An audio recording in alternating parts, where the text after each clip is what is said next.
Welcome to the Pat Mayo Experience. Second football of the new football season, or at least since free agency started. We did some initial rankings and recapped the first round of free agents last week. If you want to go revisit that show, me, Gary, and Cust, more nonsense than real analysis. So I figured, hey, we should probably go over the rankings with someone who knows stuff about rankings and knows stuff about football. I mean, Gary knows about football. Cust is just a loon, so who knows what he's saying. Also, give the episode a like, go to the podcast if you listen to this audio-wise, and leave a quick review. It takes like 5 seconds, please. Do that very much. I would love that. Jake Ciely from Roto Experts from the Fantasy Sports Network and Fantasy Sports Radio is on the screen with me. What's going on, dude? Not too much. It's been a while here, and I've found out that you end up wasting a lot of time if you try to get in an argument with Cust online about rankings. Yeah, about anything. I mean, I know you've always done well in those Fantasy Pro, like fantasy football and fantasy baseball rankings. There should be like another Fantasy Pros category for random rankings, just to see Tim coming dead last. I know. It's terrific every single week. And then the best part was I was in New York for Tout Wars, and he followed me up. I was like, oh, my God, it's happening when Virginia was down by 20 points. And he's like, there's no way Virginia's got this locked in. And boom, he got the undercust on him. It was terrific. Oh, that's too bad for you, though. Do you root for them? The Virginia? No, I'm a UNC fan. I've always been a UNC fan. So there's no, like, local pride that goes along with that? No, UVA is like 3.5 hours away from here. Local pride is I went to ODU, so I root for ODU. If ODU was in the tournament, which is rare, I would root for them. But I've been a UNC fan since I was like 5, 6, 7 years old. What is ODU? Is that Old Dominion? It is Old Dominion. The Monarchs. The Monarchs. The mighty Monarchs. The mighty Monarchs. Hey, the mascot got like mascot of the year 3 years ago. That's a big win. The only thing I can remember from Old Dominion was, because Cust is a big Notre Dame fan, when Old Dominion knocked them out in the first round like 5 years ago. I was watching it with them and just pointed and laughed the entire time. That year. Absolutely, there you go. All worked out. Let's get into the free agency. We already recapped most of the wide receivers. So let's get into the new ones before we get into the rankings. Ryan Grant signed with Baltimore. Nope. He's now on the Colts for significantly less money, too. So the Colts get him. They get Eric Ebron as well. So what do we make of this? Does this all just depend on Andrew Luck? I think a lot of it depends on Andrew Luck. Obviously, if he's on the field, he can make anybody pretty good out there, and let alone Ryan Grant, though. Look, came off a breakout season where it's 500 yards and 4 touchdowns. The fact is he did outplay Terrell Pryor. He did outplay Josh Doxson for most of the season. But let's be realistic when you talk about Doxson and Ryan Grant on a standpoint, talent-wise, he's not Josh Doxson. He could definitely be a serviceable number 2. He could probably put up similar numbers to Donte Moncrief if Andrew Luck is at quarterback. But like you said, it comes all down to that. If Andrew Luck is at quarterback is what is all going to matter here. So I could see Ryan Grant being, your wide receiver 5 on your bench, and you hope he turns into a wide receiver 3. The Eric Ebron part of it, he's off the board at this point. This is still Jack Doyle. Jack Doyle in PPR. Maybe Ebron becomes a red zone threat for this team, but I'm not expecting a lot of anything for Eric. Look, if Eric Ebron couldn't be a tight end 1 consistently with the Lions as the main option, what is he going to do even with Andrew Luck? Andrew Luck's numbers aren't going to be that much different from Matthew Stafford's. I suppose that's true, but it just seems strange to me that they would go out and sign him, a guy that can't block and only catch, to not have him on the field most of the time. Like, I know Jack Doyle's basically that guy anyway, but I don't know. It seems really interesting to me. Like, I don't understand why they signed him. Well, go back to one thing you said can't block. You should have said also can't catch. Hey, listen, he had like 60 catches or 70 catches or something. Yeah, he should have had like 80. But he should have had 80 or 150. It doesn't matter. He still got to those numbers. It's fair, and I'm with you, though. On the outside looking in, it doesn't make a lot of sense, and I think Mike Clay was the one that tweeted it out that said the fact of 2 tight end sets of what's run in the NFL is not as high as what anybody would jump to an assumption. I think the highest was either 24 or 26%, and that was the Ravens. So granted, they need weapons. They need options. They don't have Moncrief anymore because he's gone off in Jacksonville, and they don't have a lot of wide receivers with Chester Rogers and the rest of them behind that have really never stepped forward and done anything. So they need options, but at the same time, even if your 2 tight end set is more valuable and used in the red zone, I compared this. Look at Ebron. He's going to be second to Doyle when it comes in between the 20s. Maybe he goes more work in the red zone. But remember Richard Rodgers about 3 years ago when he ended up as a tight end 1 because of the 8 touchdowns but only 500 yards for the Packers? I think that's the best case scenario for Ebron. It is. I mean, that's not something that you want to start in your lineup ever, though. Like, if you were playing Richard Rodgers in those weeks, that means you had no tight end and suffered. I mean, you probably won some weeks with Richard Rodgers, mind you, but you probably got a lot of zeros along the way. Yeah, and you don't have. He's basically worthless in PPR. Yes. Non-PPR, okay, maybe. And Jack Doyle was, I mean, with Andrew Luck, and even at points last year, was a very good PPR tight end. Very good floor on Jack Doyle.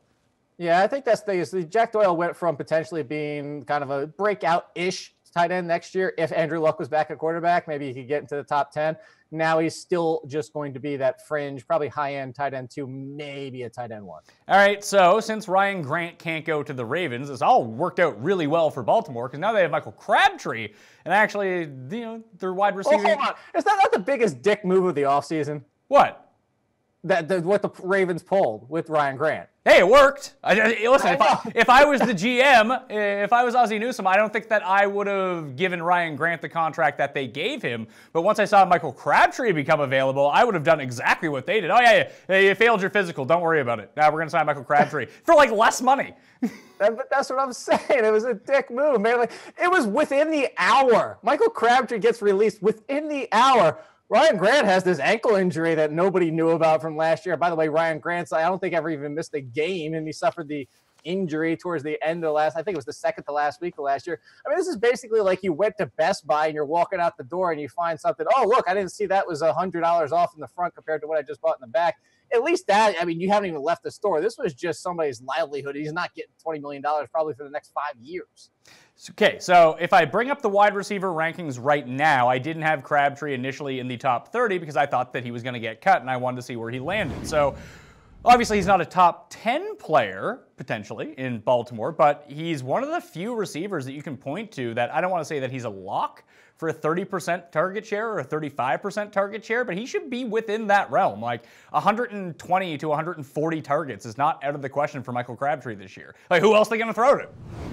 Well, exactly. And I don't think they're done adding people. Obviously, you look at Calvin Ridley possibly for the draft for them. But even at that point, I think 25 to 30% is still within the, I say, reasonable, if not lower end range. So I'm looking at Crabtree as top 20 in PPR again. Obviously, he's not going to be a wide receiver 1 like he has been on that cusp, even with performing better than Amari Cooper for the 2 years prior to last season. Actually, even as bad as last year was, I think in most formats he was still in front of Amari Cooper. So he's outplayed him for 3 straight seasons. But I think if you look at it, that's the biggest factor. Is now he gets away from Cooper. He is the number 1.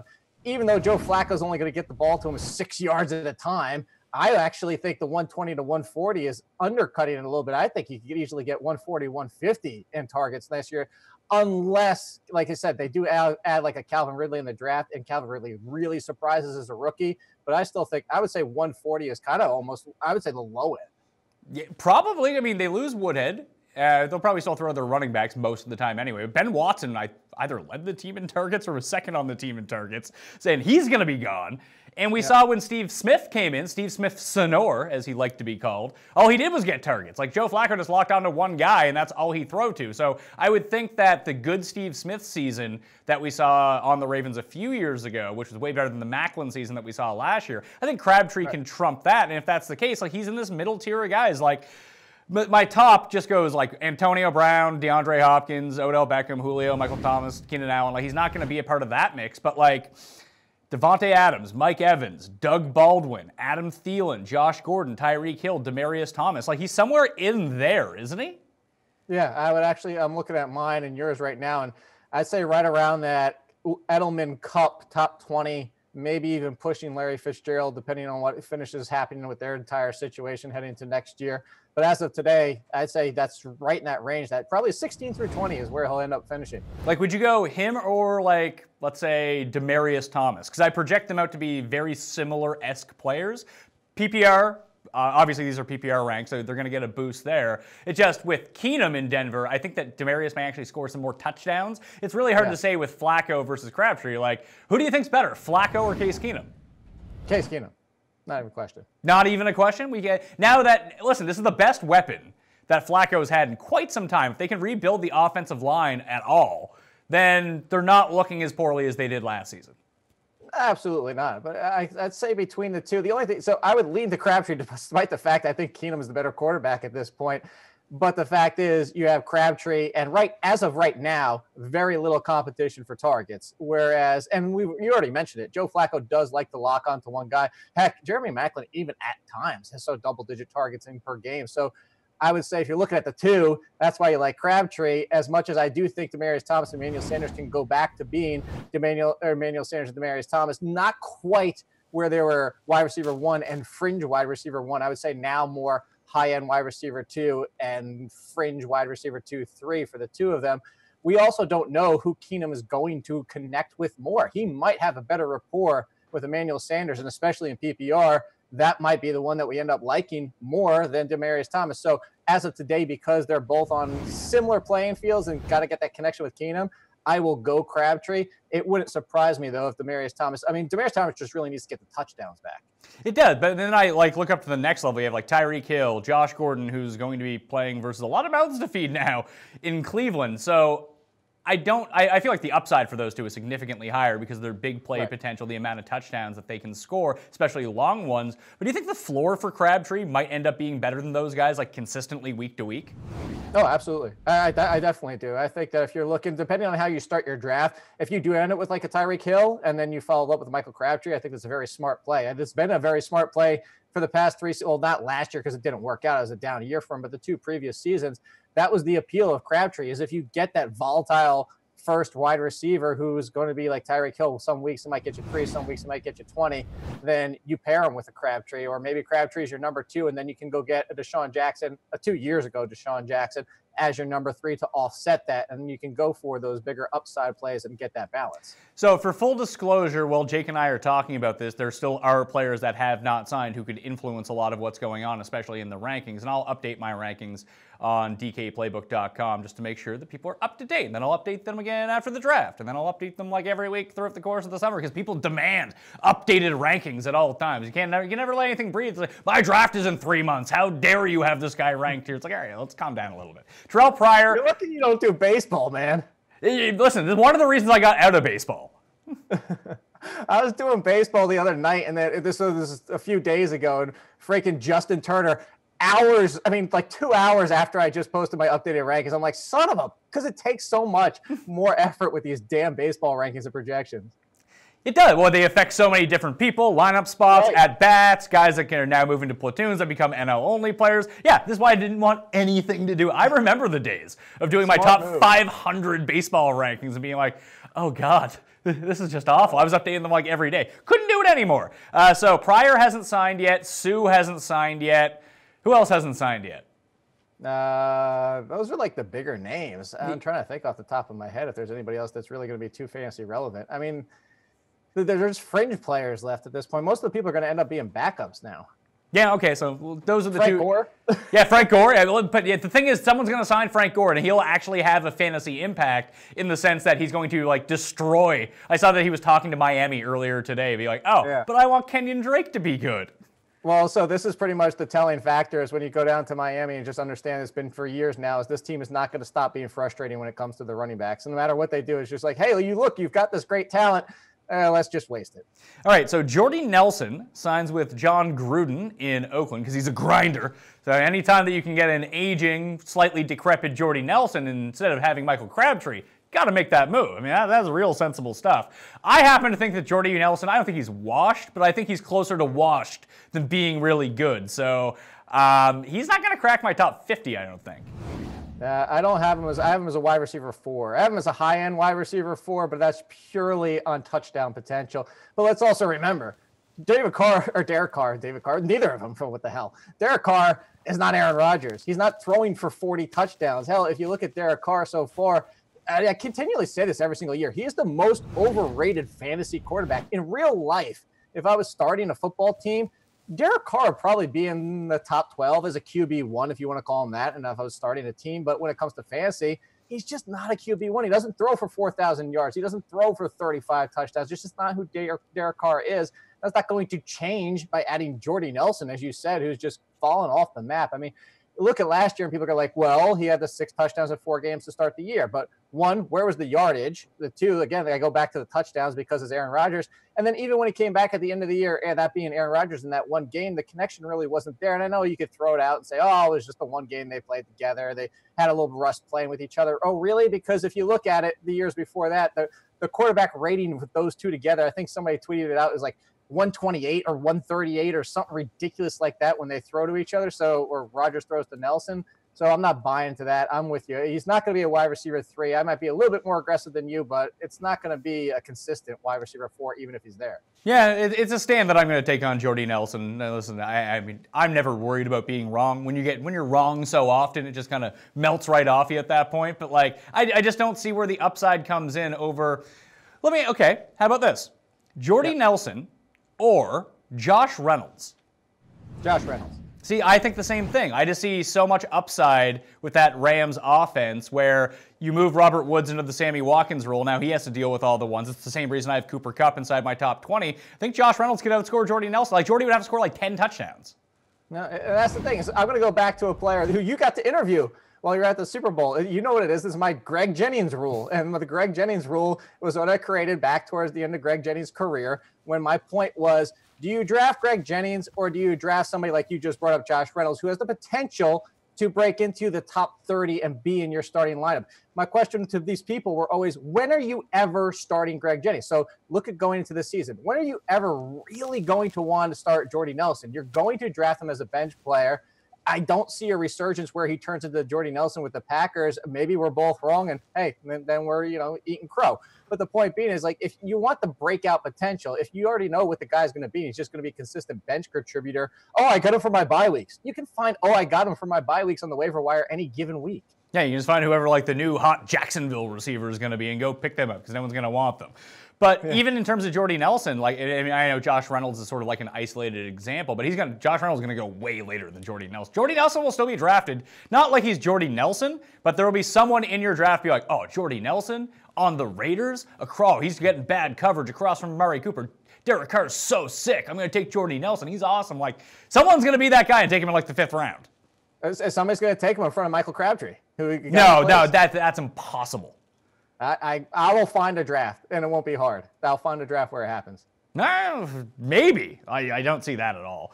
What do you think this does to Cooper? Because I had Cooper initially 25 in my rankings, and that's just because I didn't know who was going to be on the other side. I would have ranked Crabtree ahead of Cooper had they both stayed on the Raiders. Now, Crabtree is definitely going to be above Cooper, but I feel like this gives a little bit more leeway to Amari just because I don't think that Jordy Nelson's, like I mentioned, all that good. Should he be sniffing more of the top 20? Like, Landry should have a good base in terms of PPR receptions. I think I would take that over the big play potential of Amari Cooper. Amari Cooper in standard over Landry for sure, but in PPR, I'll go Jarvis. But I even see someone like Devin Funchess. Like, I'd be more willing to invest in Devin Funchess, even though Jarius Wright and Torrey Smith just signed there, because of the fact that he could just be a target magnet again. Like, that's what he was last year. They started scoring touchdowns. It was like, oh, this is great. Yeah, so here's the thing. You know how I've said for the past since his rookie season, I've said Amari Cooper is the poor man's Brandon Cooks, and everybody wants to yell at me for that every single year. Oh, he's not that bad. Look at all his potential. He's still blankety blank years old. He's still got all this talent. He's still, if you could just look at, and everybody gets caught up in the 200-yard, 2-touchdown games and forget what he does for the other 13 games of the season and where he completely disappears. He's actually this year's or this generation's or whatever you want to call him. He's the new Deshaun Jackson. He's the new Santana Moss. He's the same everything you get from these guys is, 4 or 5 weeks be really good for you. 2 of those weeks are going to be amazing and potentially win you a matchup. The rest of the season are garbage, and people just don't see that. The funny thing was, I was coming around on Amari Cooper even when Crabtree was still there before any of the moves happened. John Gruden signs and all that type of things, and they're like, oh, here we go again. People are going to start drafting him as a fringe wide receiver 1, and there's going to be 0 value there with him. I think that he could still get back into the top 15. He's been in the top 15 before. It's just that the ride to get there is infuriating because you really only get 5 good weeks out of him. I think, as you said, Jordy Nelson's not a serious threat to his value. I think it's going to be very similar to Michael Crabtree when he's there. But here's the biggest thing is what we're just talking about Jordy Nelson is it's the touchdown upside. What do you not want Cooper to lose? It's not that he's been getting a ton of receptions and that's where all his value is coming from because he's getting the production on the receptions. It's the touchdowns. He's never had that touchdown where he's getting 8 to 10 per year. So I think he's just back to being what he is. He's like that 15 range where he'll finish at the end of the year. But week to week, he's more of like a low-end wide receiver too, because you're going to get weeks where he kills you. Well, I think this depends on your roster construction strategy too. Like if you have 2 safe floor guys, and then you can get Cooper as your number 3, you'd be looking pretty good. It'd be almost like the lower end Tyreek Hill, Josh Gordon player that we just kind of talked about, where they can have those big weeks, and maybe he can come up with some stability with Crabtree gone. Maybe he gets more red zone looks. Maybe because Jordy Nelson's washed up, they just throw to Cooper all the time, even in the red zone, and that kind of thing. That there is upside to still be had. It's just he's always overdrafted. That you're never going to get him as your 3rd receiver. He's not even close. I mean, if you took him as your 2 and you went 2 and 3 wide receivers like quickly, like if you said Keenan Allen, Amari Cooper, and then you follow that up quickly with like a Allen Robinson, now that he's in Chicago, or even a Golden Tate, because people still don't give Golden Tate respect, even in PPR for some reason. But if you got like that kind of balance, I could see it, but you're going to have to draft 3 wide receivers in the first 4 rounds to do that. Are you opposed to doing that this year? In PPR, I still am, because you know me. I've always been the bell cow running back, and looking at, you can just keep looking at the past 2 years. I don't think this is going anywhere. And you look at the draft class coming in. With the draft class coming in, what we still get is more and more split backfields to get that bell cow that you can trust week in and week out. It's just the drop-offs is so far. Now, PPR does open yourself up a little bit more, and especially because people are going to immediately compare Sony Michel to Alvin Kamara. But if you look at those type of guys, obviously you get the boost in PPR. So I'm not opposed to it. I will probably end up doing it. The value's there on the board. I would prefer to get my running back in the first 2 rounds and then wide receivers. And if the value's there, no problem. Put it this way. If I do it that, I'm probably getting a running back in the 5th round. I'd like to get 2 running backs in the first 5 rounds. Okay, so let's say we're drafting right now, and you have the 1st overall pick. And we'll even go into the 2nd and 3rd and 4th and 5th. You don't need to be committed to this from now until September. But who would you take number 1 right now in a PPR league? Le'Veon Bell. Who would you take number 2? David Johnson. No, Todd Gurley. Todd Gurley, and then David Johnson at number 3? Yeah. I think I would go Antonio Brown, DeAndre Hopkins, Gurley, Bell, then Johnson. See, here's my biggest reason for, and so this is my counter argument to it. And I don't have, like, if you guys want to do that, not you guys, but just anybody who wants to do it, I don't have a problem with it. I'm not going to sit here, call you an idiot, and argue for 30 minutes on the validation of taking Antonio Brown first. It's that first 3 picks, especially because your wait is so long to where you come back around in the 2nd round, that the running backs that are going to be on the board, I'd rather get the wide receivers that are on the board and go wide receiver, than take Antonio Brown, come back around. And now my first running back is, I'm just trying to look at your favorite guy, Mark Ingram, but even maybe like a Jordan Howard or a Darius Geis or a Dalvin Cook, just because the drop off there to me is so much more significant to go from Antonio Brown to like an Adam Thielen, Doug Baldwin pairing in that range. So I understand it, but it's especially for me, those first 3 where I would jump on Antonio Brown actually at number 4. I can see it, and I think in standard you take the running backs first, then you take those 2 guys. But like I even played around with the idea of putting DeAndre Hopkins at number 1 over Antonio Brown. And then I thought about actually doing that in a draft. I was like, I would never do that. Not that I wouldn't want to do it or even think that could be true. Like I would feel so stupid if I didn't take Antonio Brown and they just played like they normally play and Antonio Brown kills them. It would, but think about how great you would look if you made that DeAndre Hopkins play and he gets 180 targets at Deshaun Watson and all of a sudden he just blows everybody out of the water. Well, what are you seeing from people when they're doing these rankings to start off with, like the top 5s or whatever? Like who are the guys inside the top 5? Are Brown and Hopkins the top 2 receivers, or are people still going Julio or Odell? Or like are those the consensus number 2? It's Brown and Hopkins, and it's not even close. Like, all right, it's Brown and Hopkins, and then there's a conversation for the number 3 between Odell. I actually have Michael Thomas as number 3, Julio, Keenan Allen. People are making conversations for all of them, but it's those 2. And then I haven't seen anybody not drop those 2 into the first 2. Okay, so when we talk about the rest of that like tier, you mentioned Odell, Julio Jones, Michael Thomas, Keenan Allen. I would even throw A.J. Green into that mix too, just because he can be very consistent.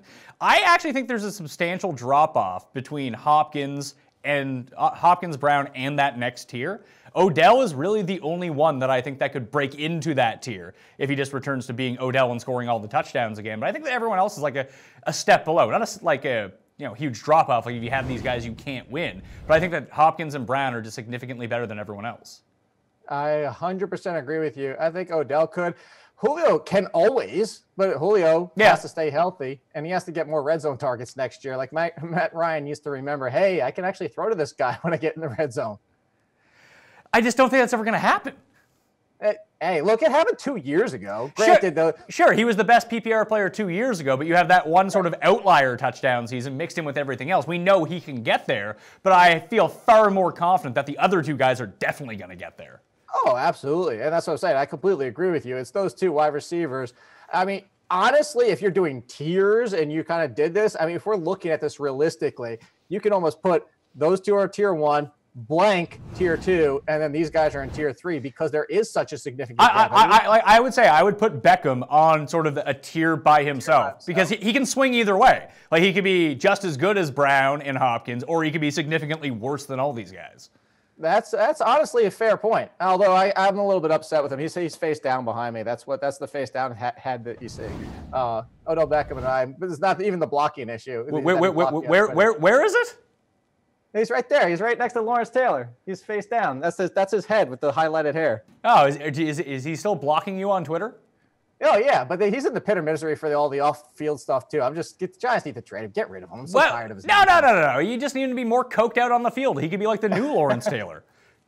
Just bring the coke into the locker room like Lawrence Taylor used to? Yeah, and I know the story. We don't know all the details of it yet, but from what I've seen, it doesn't look like he was doing any blow at all. It looked like it was someone else doing all the blow, and he was asleep. Listen, if he was so cranked up on coke like she was, I don't think he'd be asleep. Look, I don't think he was doing the blow either. I also know he wasn't eating a piece of pizza for what those arguments were, what was within his hand. My point is, you don't put yourself in that room. You don't sit next to a girl with blow on the little glass next to you. Like, stop putting yourselves in the situation. Stop doing this off the field nonsense that we have to deal with all the time. You want to be the highest paid player, non-quarterback wise. You want to be the wide receiver, the quarterback of wide receivers.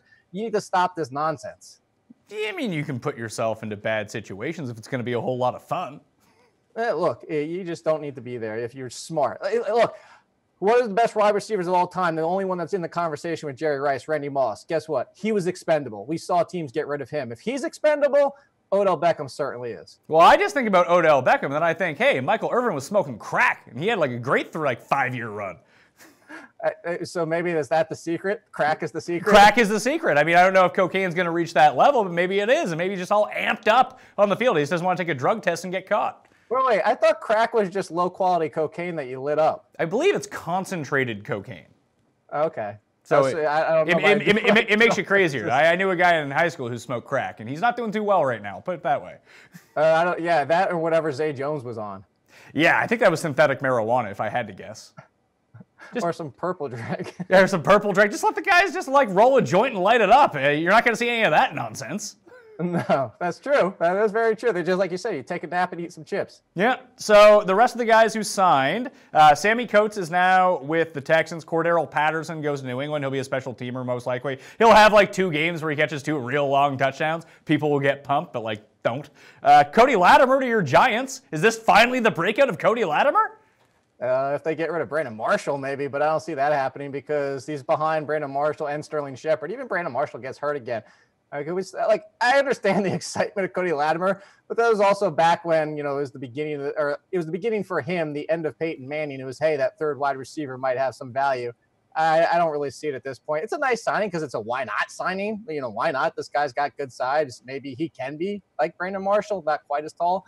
But I'm not getting excited for it in fantasy. This would have to be like a best ball, maybe a 20-teamer or something like that. Okay, how about this guy? Because I think this situation is really interesting. Jaron Brown is going to Seattle. Seattle got rid of Paul Richardson. They still have Lockett, they still have Baldwin. But I think the big thing that goes along with this is Seattle blew up its defense. It's not good anymore, which means Russell Wilson might actually have to throw more this season than he did last season, which could open up a whole lot of targets. Because frankly, as a receiver, I think that Jaron Brown's probably better than Tyler Lockett.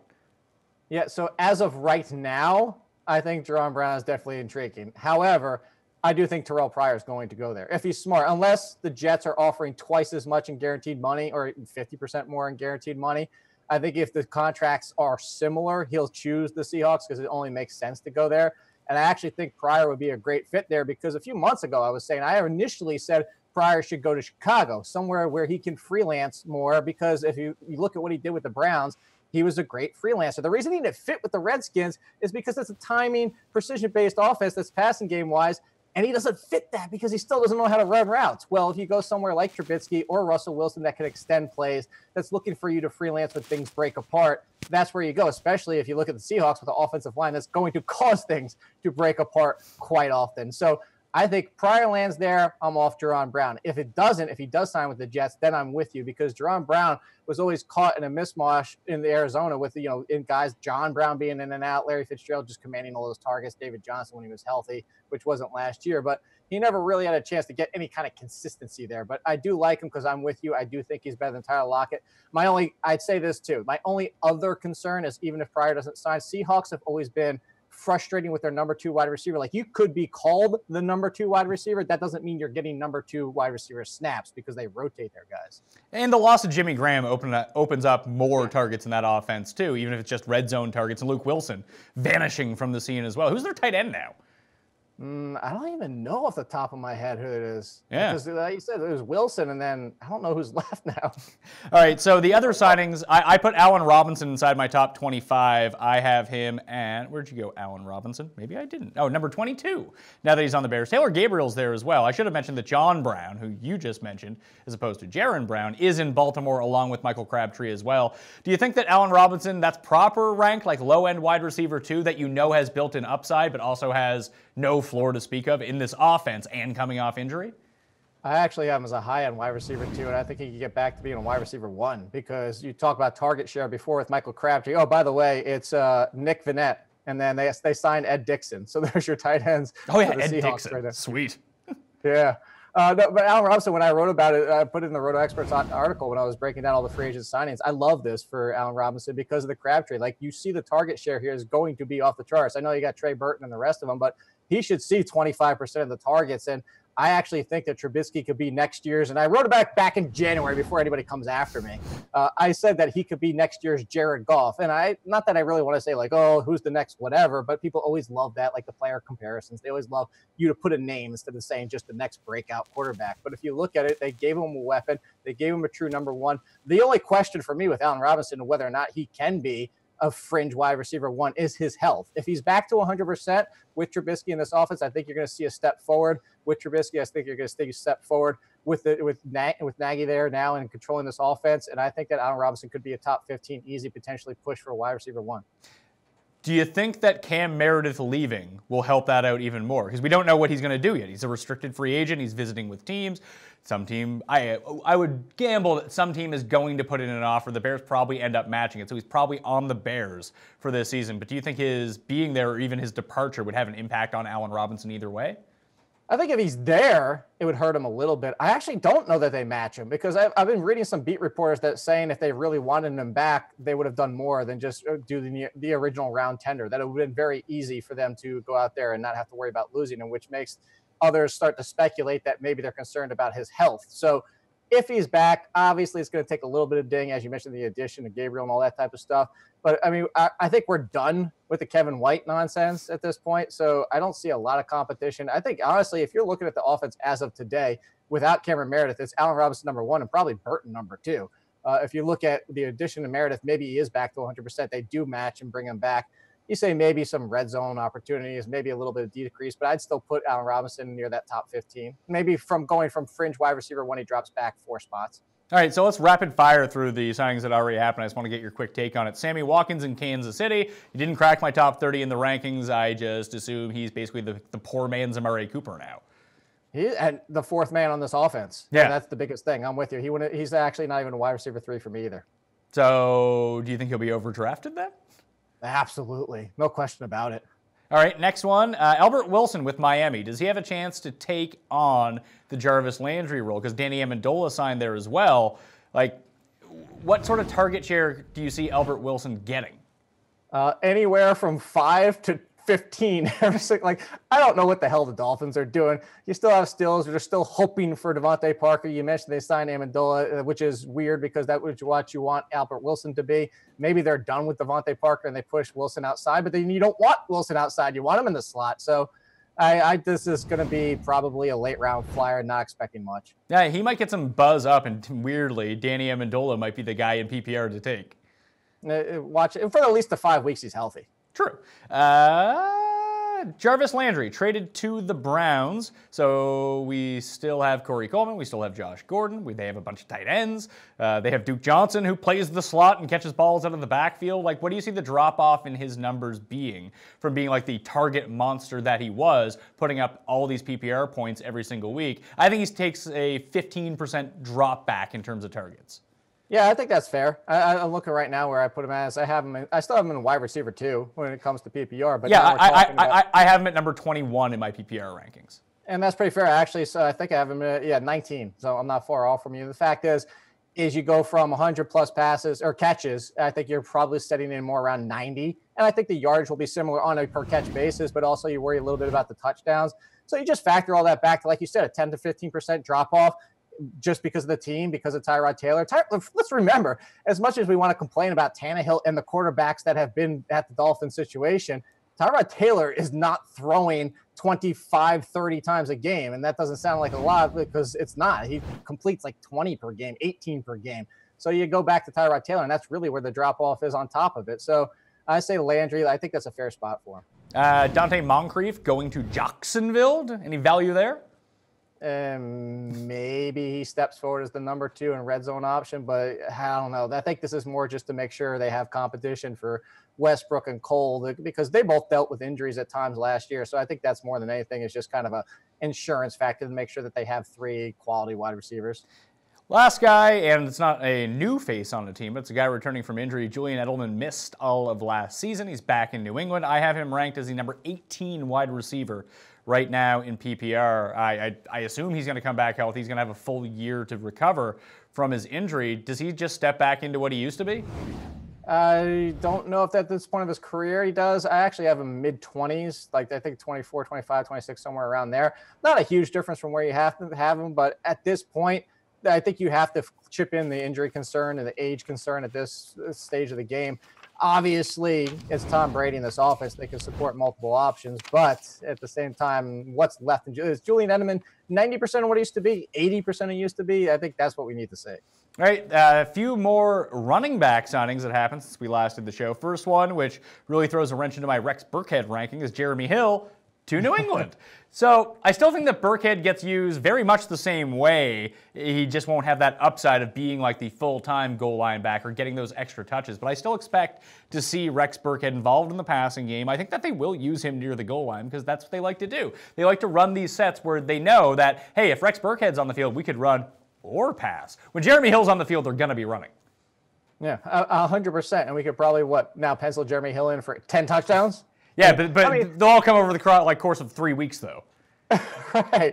I don't think Jeremy Hill has much fantasy relevance, honestly. Even if you look at the contract, you can tell you that the Patriots aren't too confident in him. But I'm with you. Is the Rex Burkhead, I'm not moving him down too much from this because the biggest part of Rex Burkhead is just his ability to stay healthy because now they don't have Dion Lewis, and they've already been talking about whether or not it'll happen, but getting rid of Mike Gillislee on top of it. So the options behind him, it's really James White is your only threat, and he's very heavy in the passing game. But Rex Burkhead shows his chops in the passing game as well. So I'm with you. I think the value here in the backfield is Burkhead. My only concern is you know how it goes, is somebody always ends up overdrafting the Patriots running back. So I have Rex Burkhead at number 15 in my running back rankings before the Jeremy Hill signing. Should I be bumping him down? I actually didn't have him that high to begin with, and I still wouldn't. I'd probably have him more in the, I'd say mid to high 20s. All right, so I had Mixon, then Burkhead, then Jerick, then Carlos Hyde, then Dion Lewis, Jordan Howard, and Derrick Henry. And that's not including like some of the Colts running backs who they just signed Christine Michael. Everyone got excited. Jay Ajayi, Isaiah Crowell. I had Chris Carson, who could have a lead dog back in Seattle. I just still like the potential upside in that offense for what he can score, but now I'm not as confident. When it was just him and White and potentially Gillislee, it made a lot of sense to rank him this highly. So I'm going to have to bump him down. Do you still think that he could be a top 20 running back? No, because I'm also including rookies, and I think that. Oh, see, I didn't include any rookies. Yeah, so that's a fact. I was gonna say there's 4 right there that could be like Barkley and Geis are definitely going to be in front of him. I think Sonny Michel and Ronald Jones, depending on where they are, could be in front of him. So then you have that list there. I think I'd still pick him in front of Derrick Henry because of the insane amount of people that are going to be overrating Derrick Henry. It just makes me so happy. Would you go Dion Lewis or Derrick Henry? I would go Dion Lewis. Yeah, PPR. I would too in PPR. In standard, you would still go with Henry? Yeah, I still would go, yes. Yeah, I think I'm on the same page with you there. Should we be getting fired up for Christine Michael? No. Can we get the guy's already in the Hall of Fame? I mean, how much more fired up can we get? I mean, who does Twitter love more? And I know his name is Kristen Michael, but until he actually has good performances, I know you've always wanted to call him that. He's still old Christine. So until he has a good game, maybe like 3 good games, he's not shedding that label anytime soon. So, like, what do you make of the Indianapolis backfield? That's a prime spot for them to draft someone, right? You would think so. I don't think it'll be Barkley. I think they might attack it in the second round, which there's still going to be plenty of running backs in this draft class for them to go get. I mean, we haven't talked about Rashad Penny and the rest of them. I just mentioned the 4 that I have so far. I mean, honestly, we could have 7, 8 running backs that could be in the conversation of having fantasy value this year. If one of them does end up on the Colts, I think that's what you're looking for here. I know a lot of people are getting excited about Marlon Mack. Marlon Mack was just always... You know what? The sad thing is he's actually very similar to me and to Frank Gore, that he does a lot of things pretty good. He's not exceptional at anything, although, it's hard to argue somebody who's going to be headed to the Hall of Fame that he wasn't an exceptional running back, but you understand the comparison I'm making. I think Mack could end up leading depending on what they do in the draft. It's not going to be Kristen Michael, though. Sorry, Christine Michael. Yeah, Christine Michael. This isn't even new Kristen. It's just old Christine. So was your question going to be who does draft Twitter or the fantasy Twitter like more, as him or Jeff Janis? Yes, that was the question. Yeah, I think it's still Jeff Janis. Random people get excited about Christine Michael, though. It's really just Jeff Janis truthers left. Yeah, that's fair. I don't think he even has a team right now.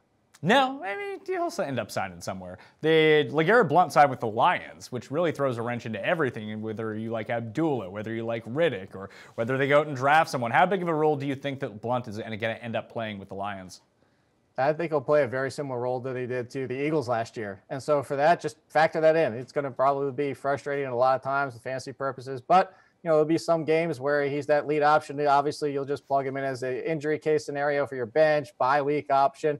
And that's before the draft. I could still see them drafting Darius Geis in the first round. If they don't go that direction, I can see them grabbing another one later in the draft. If that happens, then you know that LeGarrette Blount is just a pure backup. But as of today, he forms a nice 1-2 punch with Theo Riddick, and he's going to be the goal line option, which they just don't use a lot, as we've seen with this team. But you could probably get, I'd say, if they don't do anything else to address the position, I'd say you probably have a RB3 in non-PPR and RB4 in PPR. Am I the only one who thinks that Oakland signing Doug Martin may have been the worst move of the offseason? I know, because everything Oakland's doing this offseason is the worst. He's literally doing what he said he was going to do. He's building a team built for 2008. I don't understand the Doug Martin. We had this discussion last year, and I said he's got 3 terrible seasons and 2 great ones, and the 2 great ones are boosted by 3 and 4 games each of those years. I didn't understand the Doug Martin love last year. I don't understand the Doug Martin signing now. I don't understand why you sign him and keep Marshawn Lynch. I don't know what the hell Oakland is doing. I want no part of that backfield. Is Lynch coming back? Yeah, he took a pay cut to stay there. What was wrong with Jalen Richard?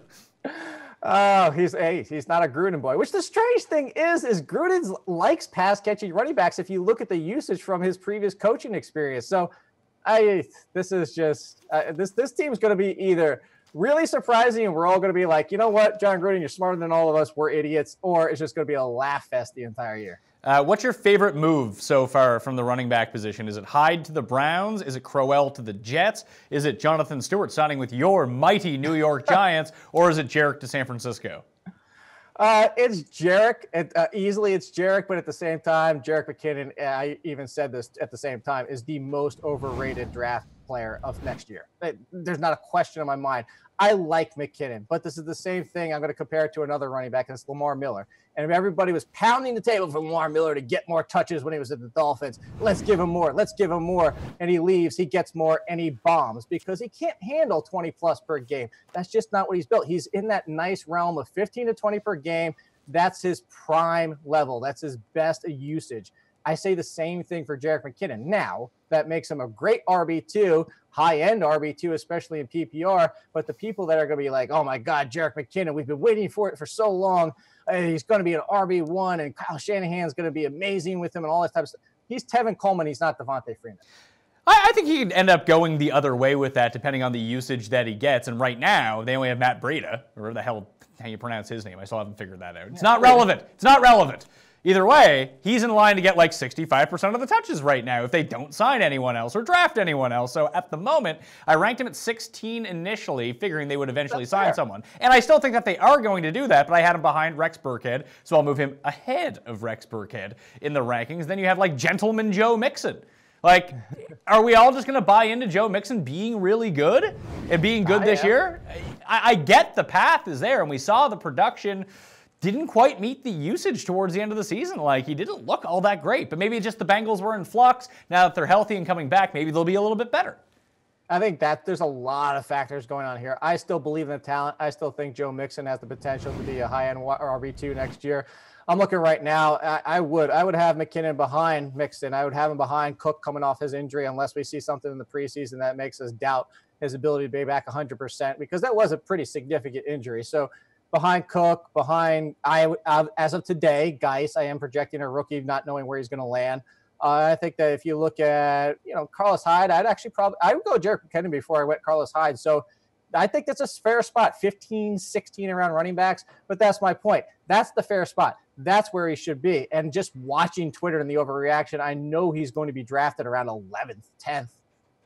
What do you do with Alvin Kamara in PPR? I have him at number 5. And he's still he terrifies me both ways. Like, I either have him criminally underrated or way overrated, because the efficiency is not going to remain the same with Alvin Kamara moving forward like it was last year. That's impossible. No, it's definitely not I mean, possible. I don't want to say that it's impossible because it just happened, but you know what I'm saying. That regression from an efficiency standpoint has to be coming. Just teams game planning for a little bit more. Then you don't know what the split is going to be between him and my arch nemesis, Mark Ingram. So even if Kamara gets 60, 65% of the snaps, he'll pay off the number 5 price. But if it goes the other way and Ingram starts getting games where he's getting 60, 65% of the snaps, then you're banking on Kamara to put up like 6 catches and break a 50-yarder, which is really hard to do. No, you're 100% right, and I'm with you. I actually think it's a very fair spot. Like I said, I have him at 6. I have Bell, Gurley, Johnson, Hunt, Elliott, and Kamara. So the biggest difference is I have Hunt jumping over top of him where you have him right behind him. But I think that's a fair spot. As you said, if it's like last year, it's going to be underrated. If we do see an adjustment by defenses to pay more attention to them, depending on what the Saints do at the other wide receiver spot, I know they're still talking the other options. Potentially they address in the draft. I mean, they're still working on that alongside Michael Thomas, and we still don't know exactly what's happening at tight end. But if you look at all those options, there's going to be somebody more in the mix. And I still think Drew Brees is going to stay using Kamara as much as he did last year, but even 90%, he's going to be an RB1. So you have him at 6. Maybe he gets leapfrogged by Barkley and Gordon now that McCaffrey doesn't have a lot of competition, but you're not going to complain if he still only finishes 11th. I think I'm going to like the value of Christian McCaffrey this year. I have him at number 9. Yeah, and I guess it depends on who they bring in, but like he could be a top 5 PPR scorer at running back if he just plays every snap. 100%. And people don't realize where he was last year in PPR with all that headache of Jonathan Stewart, who is now gone. Maybe they'll like promote Cameron Artis-Payne again and just use him. Are we really bringing him back? Maybe. We'll end up seeing what they end up doing at running back. I mean, their best running back is their quarterback, so that goes a long way that you don't need to spend a high draft pick again for the second straight year on a running back. But we'll see what they end up doing. Tight ends. We're just going to bang our heads against the table when they draft like Sony Michel in the 3rd round. Yeah. Tight ends, we have, over the big ones, Jimmy Graham, Trey Burton to Green Bay, and the Bears, Derek Carrier to the Raiders, Virgil Green to the Chargers, Niles Paul to Jacksonville, Darren Fells to Cleveland, and the new ones since we did the last show, Luke Wilson to Detroit, Eric Ebron to Indianapolis, Austin Seferian-Jenkins to Jacksonville, Niles to Jacksonville, and Ed Dickson to Seattle. I said Niles Paul twice in there. He's so good he got signed twice, and even though ASJ is there now. The only one I can really see, we talked about Ebron already, and I'm not really sure what impact he's going to make because everything gets chopped up. Luke Wilson going to the Lions is kind of interesting, though. It actually is very interesting. If they don't do anything else to address the position, look, they need somebody, and this is a team that is looking for red zone options because Golden Tate's not a huge one. Marvin Jones is a solid one. We saw him have a nice bounce-back season last year, but they need somebody else. I know a lot of people are going to look at Galladay, and I think that would be the first assumption is if you're looking at the size of him and the wide receiver position, but don't forget about the tight end. Matthew Stafford does like using his tight ends, and if you look at years past when it wasn't Ebron, It was the other also-rans that he was throwing to, and they were getting opportunities. So if you get Luke Wilson in there and he has some kind of consistency of Ebron where he's getting 5 to 6 targets per game, he's going to have fantasy relevance, and he'll probably turn out being a top-end tight end 2, not a tight end 1. When I go to my PPR tight end rankings, I'll read you off the top 10 because I'm going to have to drop Jack Doyle out now that Eric Ebron has signed in Indianapolis. I initially had him at 9, but I have Travis Kelce, Gronk, Ertz, Evan Ingram, Jimmy Graham, Greg Olsen, who I guess is not retiring. He's going to end up playing for the Panthers this year, which is just great news. Kyle Rudolph, Hunter Henry, Jack Doyle, Delaney Walker. So Delaney Walker will move up to 9 for the moment. Like, who are the other guys I should be considering putting in there? Like Jordan Reed? Jordan Reed will be like number 3 if he plays 14 games. But when's the last time Jordan Reed you had faith to play 14 games? That's my point. Is Jordan Reed going to play 7? I just don't see how you draft Jordan Reed as anything now. Jordan Reed needs to be your backup plan, not your starting plan with a backup tight end. I don't see how you trust him at this point. But I'm looking at the list too, and I don't know where you really go from this because Eric Ebron takes a hit. Jack Doyle takes the hit because of Eric Ebron. Jason Witten is just toast at this point. He was talking about, I think it was Fox that was coming after him.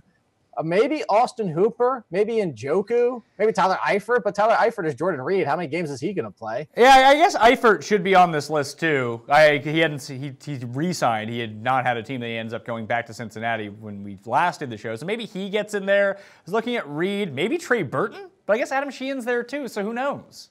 I actually do like Trey Burton a lot. To go back to him, I think that I like Shaheen, but at the same time, they didn't sign Trey Burton to not utilize him, especially what they paid for him. And we saw Trey Burton in the times where Zach Ertz wasn't on the field and he was putting up tight end 1 numbers. Of course, it was buoyed a little bit by the touchdowns, but I still think if you look at Burton, I think he could definitely crack into there. Besides the one that we already mentioned so far, also Swearinger-Jenkins could surprise a little bit, but I think they're going to go run heavy next year. They are, and they still have. They re-signed Ben Koyak too, so they have Koyak, they have Paul, and they have ASJ, and I guarantee you that O'Shaughnessy guy is still around, and he'll just get onto the field somehow. And they just, if it was just one guy and it was just Austin Swearinger-Jenkins, I think he'd be really good. But the way that he's going to have to divvy up all these targets, and you never know which game he's going to come through, that it makes it really tough. The 2 guys that I was looking at, one was Vance McDonald in Pittsburgh, who we saw after he kind of got refrigeration. What's that? That's advanced refrigeration. You forgot you were supposed to do that. That's right. Again, now that he got back in my good graces, he won me a bunch of money on DraftKings playoff slates because he had that 10-catch game.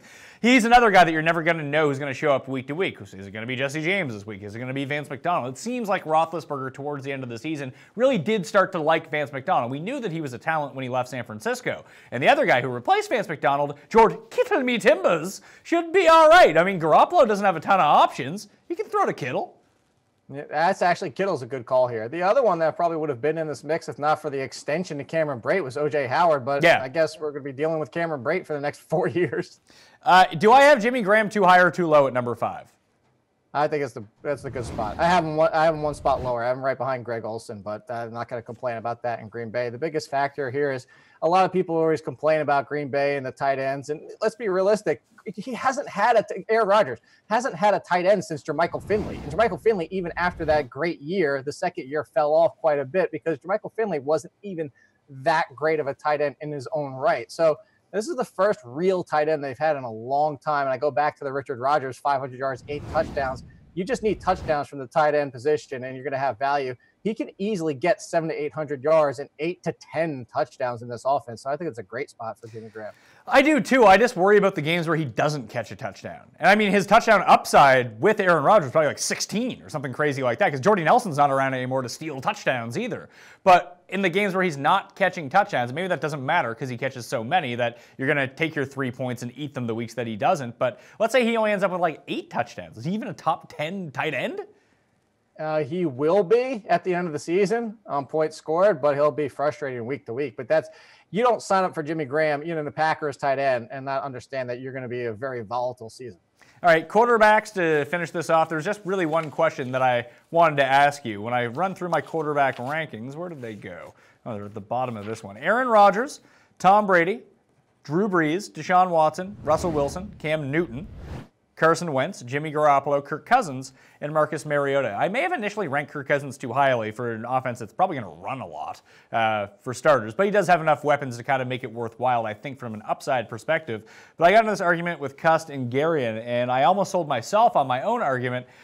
I almost ranked Deshaun Watson number 1. I think that he is... I think that 4 might be too low. I know that he's not as safe as Brady or as safe as Breeze or as safe as Rodgers or maybe even Cam Newton and Russell Wilson right behind him. But I think that he has the potential to be the number 1 fantasy QB by a wide margin. He definitely has that potential because the potential you're looking for is the Cam Newton 35 touchdown season where he also ran for all those yards and touchdowns. That's the potential he has. And at that point, Cam Newton was the number 1 quarterback by a large margin. And that's what we're really hoping for here. I still have him at number 4. I have him behind Rodgers, Wilson, and Brady. Those are the 3 I have in front of him. I think that anywhere from 1 to 6 is a pretty fair ranking because you're factoring in the risk and you're factoring in his second season. Well, this will be his first full season, second year in the NFL. Any adjustment, now NFL teams have the little sample of what they saw last year from the games played. Do they adjust? Was there something we haven't seen that NFL defenses have seen in a way to limit him? And that's the biggest question because teams have found out how to limit Cam Newton outside of that 1 year. There is a way to keep him in check. Most games, he can still hurt you in multiple ways, and that's the fantasy appeal of him. But that's the only concern that you do have. So I would still go with those 3. That all being said, you're not wrong in thinking that at the end of the year that he could finish with 350, 380 fantasy points. I always like to play fantasy with the Ricky Bobby strategy of either your first or your last, and you've seen it. You've played in leagues with me. I generally draft the biggest risk teams there are, and I know that's not for a lot of people, and I do talk about stabilized floors for a lot of people, especially in PPR, but I usually pick up those guys towards the middle of the draft. At the top end, I'm swinging to try to get the best guy at any position. I remember last year in my home keeper league, I had like the 8th pick or something like that, and by the time you get to the 8th pick in a keeper draft where each of the 14 teams can keep 4 people, you don't have a whole lot of good options left. But Gronk was still there. I was like, I don't even really want to take Gronk. But I know that if any tight end is going to beat all the other tight ends by 80 points, it's going to be Gronk. And Aaron Rodgers is still probably that guy, but I feel like when I get into the season after the draft and start doing my rankings, that Deshaun Watson is going to end up being my number 2 quarterback, and I can see him being a guy that I reach on. You see, my biggest factor is not that he can't be, or even if you rank them there, it's the price you're going to have to pay. And the problem is... Yeah, but I'm saying, what do you think the price will end up being on Deshaun Watson? I think like 4th round. I was going to say at the 3-4 turn.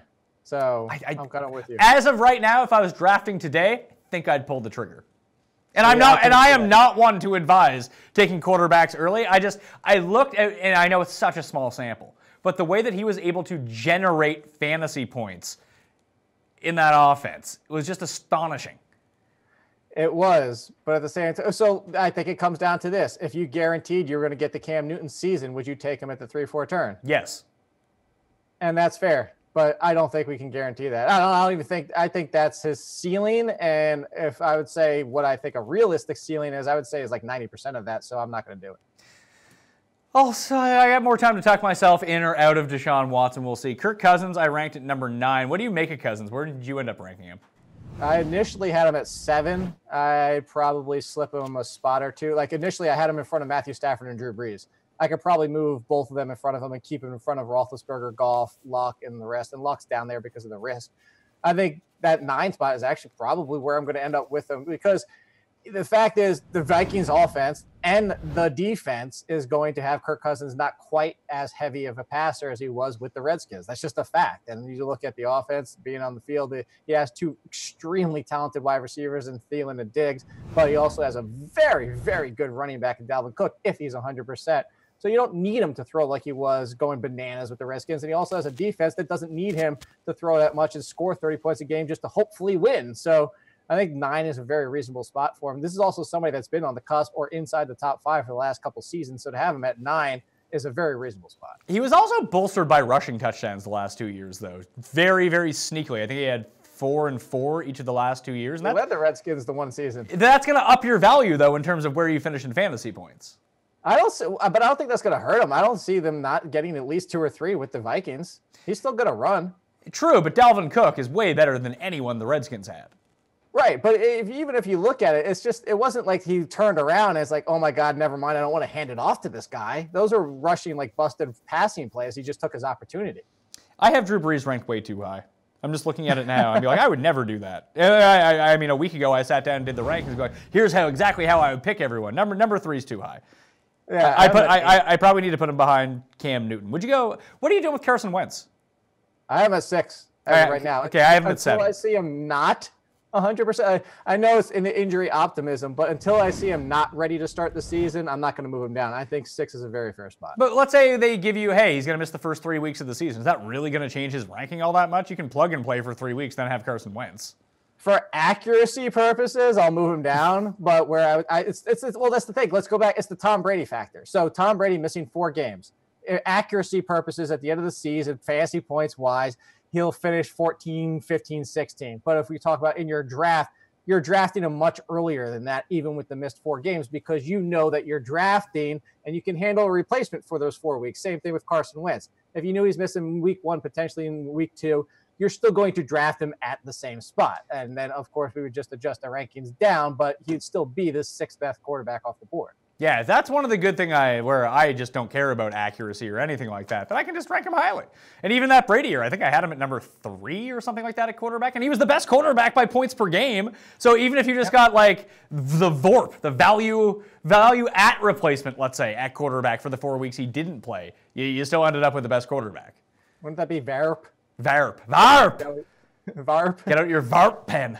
Go outside. Don't pretend like you can smoke that pen inside, because you can't. If I can't smoke cigs inside, you can't smoke that nonsense. I agree with you. 100. There's somebody that was doing it in the movie theater a couple months ago. Pissed me off. Yeah, just fuck off with your e-pens. Go outside. If you're using it to replace smoking, go through the entire process of smoking anyway.